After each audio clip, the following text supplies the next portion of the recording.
трудовните што се бават со човековото искуство, било културно или научно, секогаш во синтетските методи се појавуваат и местата, регионите или народите од каде што доаѓаат тие културни феномени за збогатување на човечката цивилизација. Народот што живее повеќе од 1 милениум на овие простори на централниот дел на Балканскиот полуостров, во Македонија, може да се пофали дека му има дадено на човештвото две големи такви работи, два големи културни феномени со кои може да се гордее. Се разбира, првиот е азбуката, глаголицата, со што и словенските народи ги бројува во светот на културните народи, а вториот феномен е секако богомилското движење од 10 век како еретичко движење на христијанската црква, кое движење толку се простира понатаму низ Европа, што ги надминува границите само на Балканскиот полуостров. Оваа емисија има токму за цел да се бави со богомилското движење. И снимајќи оваа емисија во таа истемница, во тој декември, кога чувствуваме дека само што не е дојден снегот и се леди се околу нас, можеме да го почувствуваме и она ледење на самите богомили, крејќи се на овие простори каде што и ги снимаме овие кадри, затоа што ова е единствениот документ нем за кој сведочат тие тешки моменти на еретиците богомили покрај реката Тополка, Богомила, планината Бабуна и уште некои региони за кои со сигурно се знае дека се место каде што престојувале богомилите.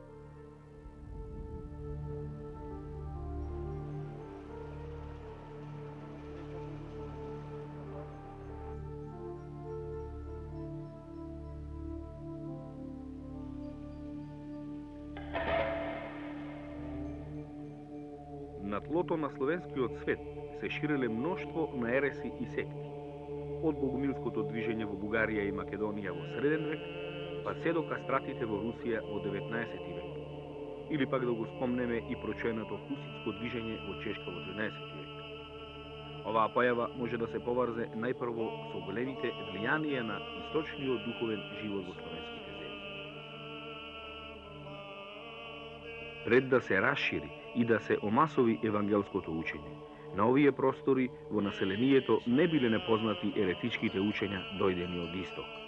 Таков еден расчистен пат на ланецот на верските движења, засновани на верата во вечниот судир на две начала, доброто и злото, темното и светлото, ангелот и ѓаволот, почнувајќи од манихејството во 3 век, павликијанизмот во 7 век, богомилското движење во 10 век, катарите во 10 и 11 век, го покажува тлото подготвено за еретиците.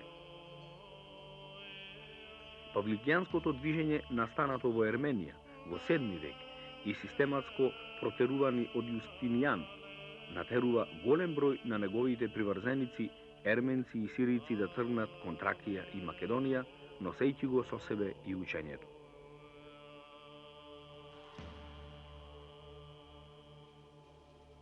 Овде, во опустошената земја од многуте војни меѓу Византија и Канот Крум, тоа учење ќе најде поволно тло. Од самиот почеток, богомилската ерес делимично е движење на народното незадоволство изразено во верски облик. На ниво на доктрина, приврзаниците на богомилите ја шират идејата по која човек може да стапи во непосреден однос со Бога, а при тоа, за тоа да не му е потребна официјална црковна власт против која и се побунуваат. Според Бориловиот синодик и според други стари текстови, попот Богомил за време на бугарскиот цар Петар, оваа манихејска ерес ја прифаќа и расширува по целата земја, освоена од бизантиците, почнувајќи од 927 година. Така, на надворешното павликијанство се одговара со внатрешното движење, чиј духовен татко е поп Богомил. Започнува во Македонија и на брзина се расширува. Тежнението за општествен отпор и промени придонесува за неговата голема уверливост и распространетост. Движењето представува реакција на селските слоеви и ситното племство на зголемената византизација, спроведувана пред се од високото свештенство од грчко потекло. Најзначајни текстови за запознавање на идеологијата на богомилството и нивното социјално значење се беседата против богомилите од презвитер Козма.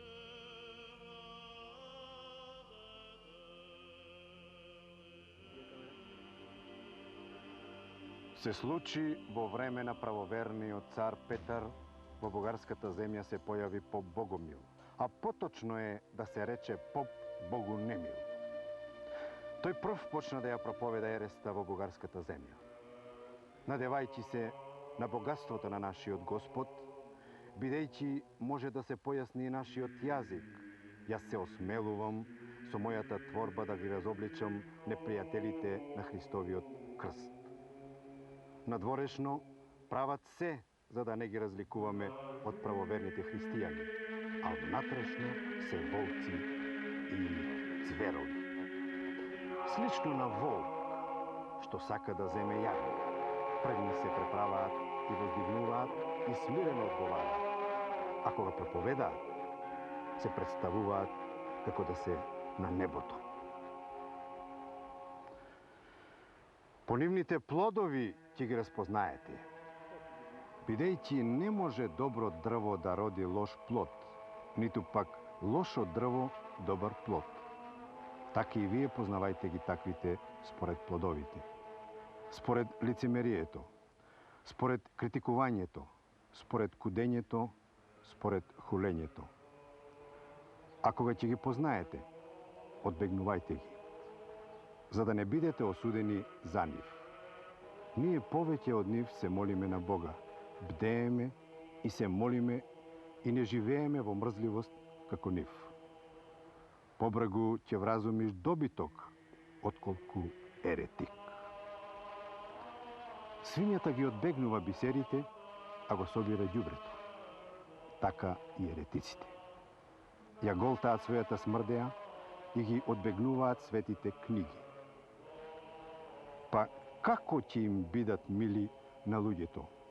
Дури и многу да страдаат, кога го нарекуваат ѓаволот за творец на човекот и сите Божји творби. Овие нивни творби ги засмејуваат умните, зашто личат на нешто распаднато, што нема важност. Го држат во рацете своето Евангелие и толкувајќи го неправилно, со него ловат луѓе. А кој збор од книгите него изопачија? Што се не похулија на овој свет, изграден од Бога? Не само кон земјата, туку и кон небото упатуваат хулење, велејќи дека според волјата на ѓаволот е создадено се. Небото, сонцето, звездите, воздухот, земјата, човекот, црквата, крстовите и се Божјо му го препишуваат на ѓаволот. Се што е на земјата живо и мртво го нарекуваат ѓаволско. А од каде доаѓаат тие волци и лоши кучиња, еретичките учења? Нели е тоа од мрзливоста, незнаењето на овчарите? Нели е тоа поради фактот што епископите не си ја вршат работата и не поучуваат? Гледаме дека не сте сите такви, но има попови што им е секогаш малку храната и виното, а имаат и многу тајни пророци.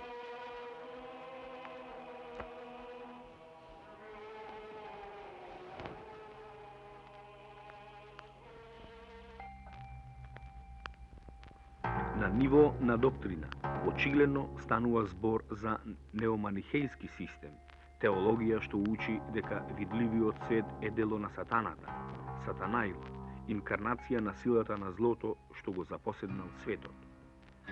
Бог го створил само небескиот свет, кон кого човекот тежи, иако злото кон тоа го спречува. Човечкиот дуализам со тоа е суштински. Телесното му припаѓа на злото, тоа е грешна творба и во својата душа човекот тежи да излезе од телесниот склоп и се ослободи од царството на земјата.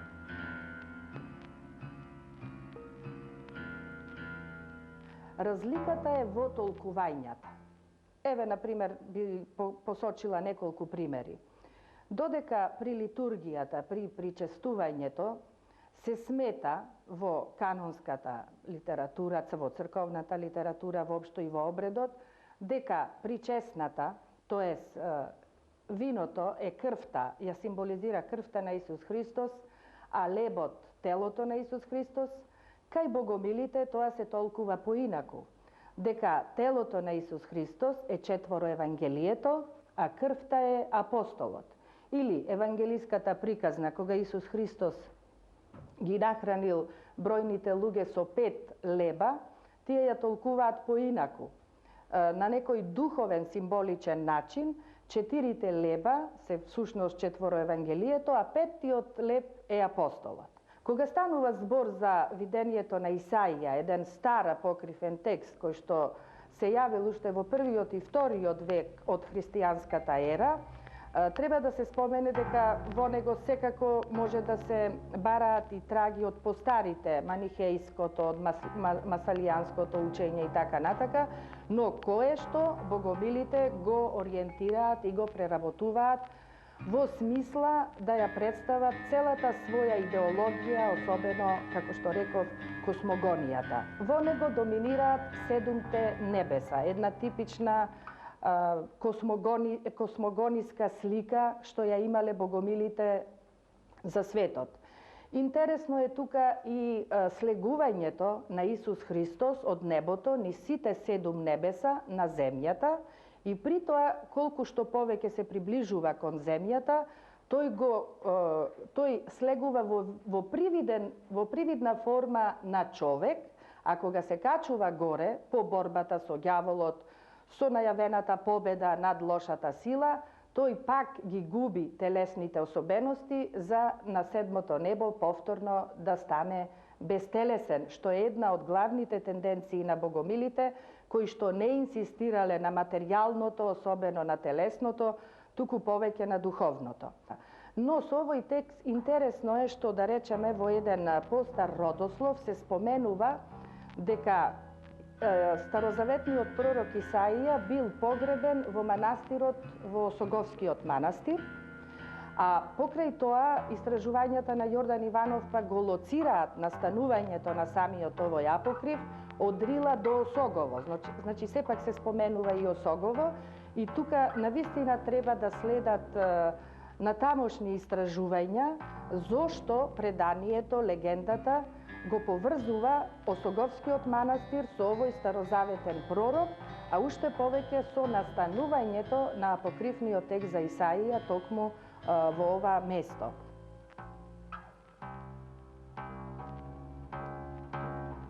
Ваквото сваќање во многу ја поттикнало желбата за аскетски начин на живот со која се одликувале богомилите, осудувајќи ги сетилните задоволства, храната, нарочито месото и виното, како и нескромноста и раскошот. Ја осудувале црквената хиерархија и светите тајни, реликвиите, култот на иконите, крстувањето и причестувањето. Накусо отфрлале секаков облик на власт што ја наметнувала официјалната црква и државната власт. Тоа е еден облик на отпор на византиската окупација и феудалните структури. Во такви околности може да се свати зашто имало толку многу богомили, зашто на десетина илјади биле затворани, судени и убивани. Немало голема потреба од убедување на населението во такви услови на неподносливи давачки на завојувачите, за разлика од тоа во времето на цар Симеон. Како да не се осуди тогаш алчноста на манастирите и феудалните господари?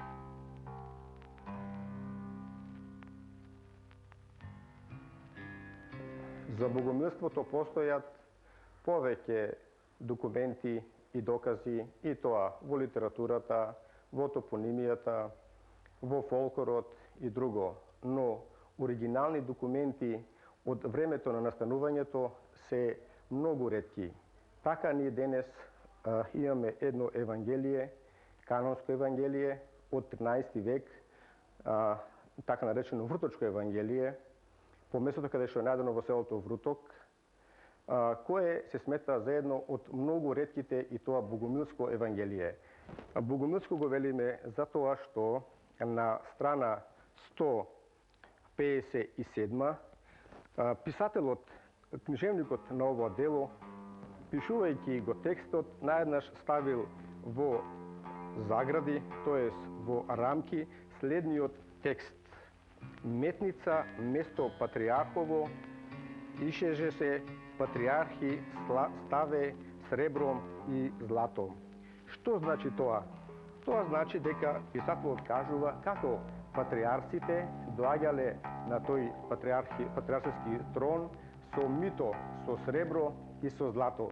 Со тоа книжевникот се пресметал со високодостојниците и официјалните црквени дејци, т.е. патриарсите и другите високи црковни достоинственици.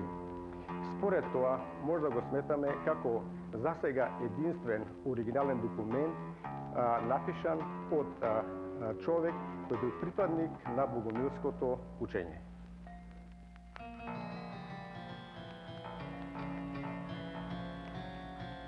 Самите богомили не се задоволуваат само со проповедањето на мудри мисли. Тие користеле и створиле апокривна книжевност и книги, како Видението на Исаија и Тајната книга. Ретни книги што ја преживеале судбината на авторите.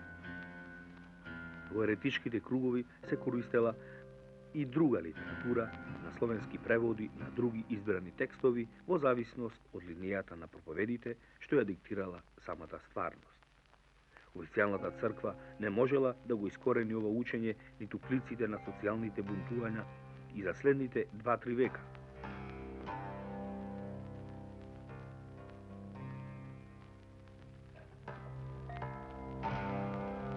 Едно од, можеби, покомплицираните прашања во историјата на книжевноста е представувањето на богомилската литература.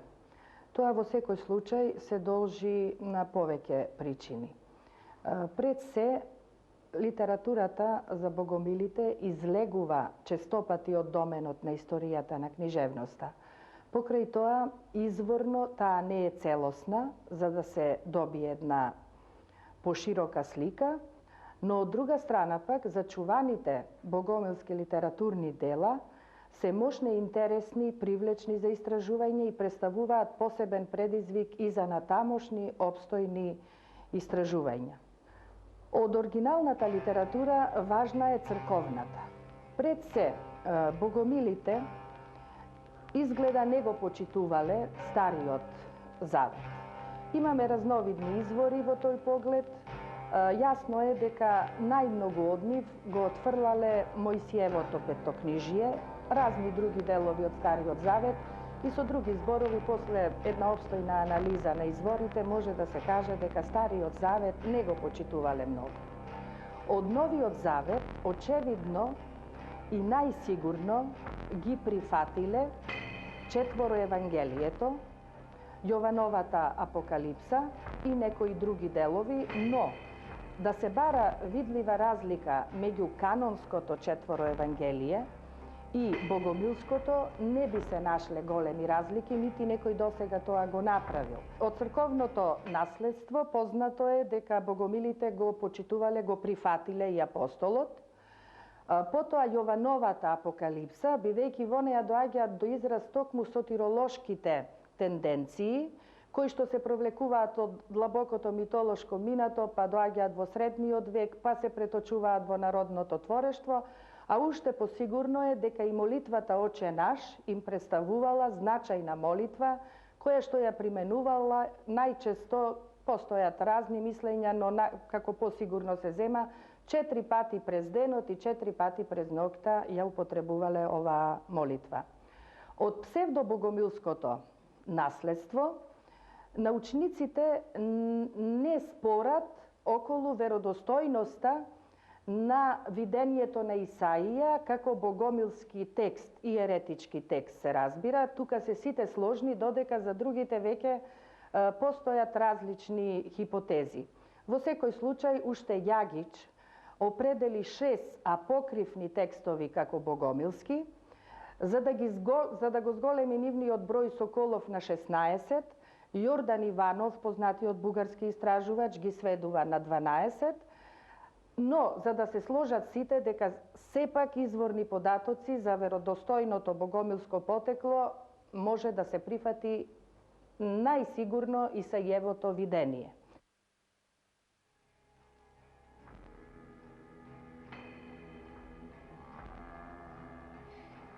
Влијанието на богомилите почнува да се чувствува во српските земји во втората половина на 12 век, во време на развојот на тамошниот феудализам и јакнењето на манастирскиот систем.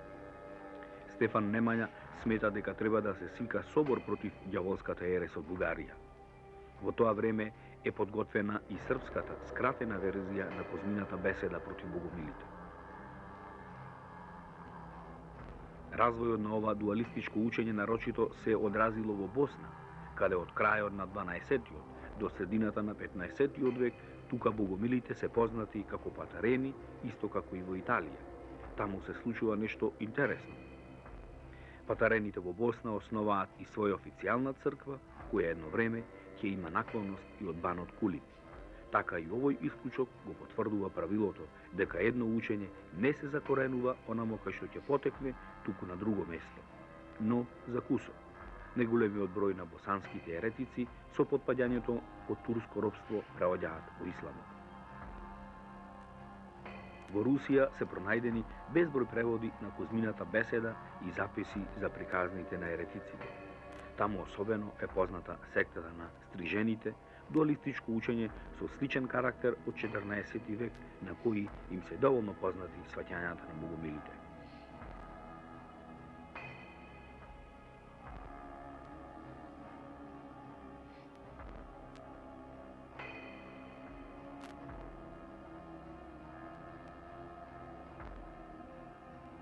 Во науката не постои конечен одговор дали богомилското движење е директен иницијатор на дуалистичките учења што се расшируваат многу во Италија, во Ломбардија и Сицилија во 12 век и во југот на Франција, во Лангедок и Прованса. Но дека посредните влијанија се очигледни, нема сомнеш. Особено француските катари доаѓаат до контакт со богомилите по четвртата крстоносна војна при освојувањето на Константинопол.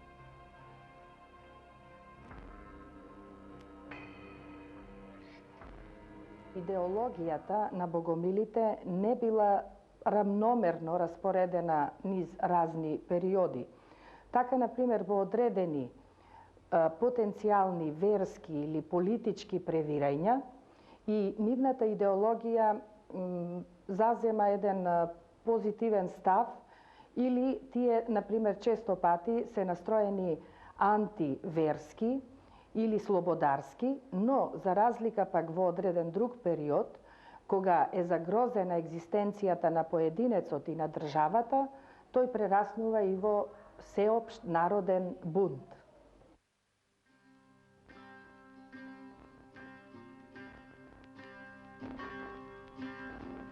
Борејќи се против корупцијата, богомилското движење удира бележит печат на средниот век и со залагањата против лажната наука на високото општество, еретиците застануваат на страната на човечката личност и достоинство и тежнението за препород, што во основа ги предвестува подоснежните идеи на хуманизмот.